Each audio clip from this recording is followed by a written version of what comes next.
warahmatullahi wabarakatuh. Dengan Zila di sini. Pada kesempatan kali ini, Zila ingin menceritakan sedikit tentang perjalanan Isra Mi'raj Rasulullah SAW dan juga diturunkannya perintah sholat. Cekidot.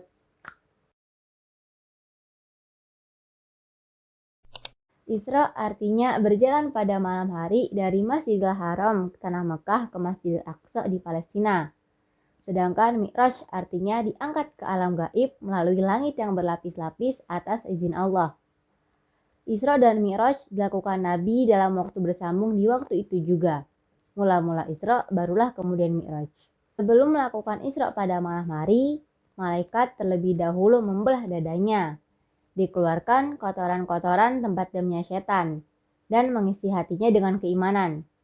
Kemudian Rasulullah diberi kendaraan yang dinamakan buraq karena kecepatannya berjalan sama dengan kilat. Nabi Muhammad mengendarai buraq sampai ke Baitul Maqdis di Palestina. Di Masjidil Aqsa, Nabi Muhammad melaksanakan sholat 2 rakaat. Seusai sholat, Nabi Muhammad disuguhkan dengan 2 jenis minuman. Yang satu berisikan khamar, yang satu lagi berisikan susu. Ketika Nabi Muhammad memilih susu, malaikat Jibril berkata, "Engkau telah memilih fitrah."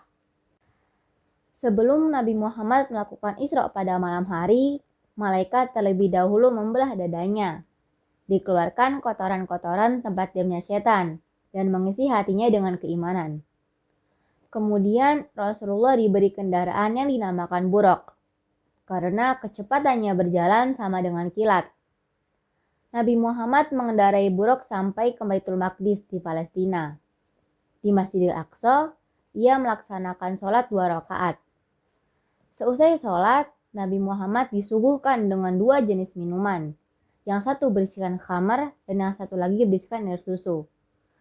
Ketika Rasulullah memilih air susu, Jibril berkata, "Engkau telah memilih fitrah, wahai Rasulullah." Dalam perjalanan, Rasulullah melihat orang yang sedang panen, memotong padi. Setiap orang itu memotong padi, maka tumbuh lagi, dan seterusnya. "Siapakah gerangan ini?" tanya Rasulullah. "Ini adalah contoh umatmu yang suka bersedekah. Maka harta yang disedekahkan tidak hilang, malah bertambah di sisi Tuhan." Kemudian, ia melewati kuburan yang mengeluarkan bau harum. "Kuburan siapakah ini?" tanya Rasulullah lagi. "Inilah kuburan Siti Masyittah, tukang sisir Raja Fir'aun." Masyittah beriman kepada Allah dan enggan mengakui bahwa Fir'aun adalah Tuhannya. Maka Masyittah dan keluarganya direbus di air mendidih hingga meninggal. Pada saat perjalanan, Rasulullah bertemu dengan orang yang sudah tua. Rasul pun bertanya kepada malaikat, "Siapakah gerangan orang tua ini?" Malaikat pun menjawab, itu adalah gambaran umur dunia. Rupanya, dunia pada zaman Nabi digambarkan sudah tua. Kemudian, Rasulullah bertemu dengan orang yang memukul-mukul kepalanya dengan pemukul besi. Maka pecahlah kepalanya, dan jadi lagi, dan seterusnya. Rasul pun bertanya lagi kepada malaikat, "Siapa pula orang serupa itu?" Malaikat pun menjawab, "Inilah orang yang enggan mengerjakan sembahyang dan kepalanya tidak mau tunduk kepada Allah." Rasul pun melihat orang yang sedang dihadapi dengan 2 jenis makanan. Yang satu berisikan makanan yang baik dan yang satu lagi berisi makanan yang buruk. Maka yang buruk itulah yang dipilih dan yang baik dibiarkan.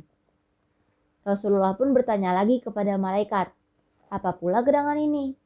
Malaikat pun menjawab, "Inilah contoh umatmu yang suka menggoda suami atau istri orang, sedangkan suami atau istrinya sendiri dibiarkan dan tidak dipedulikan." Perjalanan Rasulullah pun sampai di langit pertama. Di sana, ia bertemu dengan Nabi Adam alaihissalam.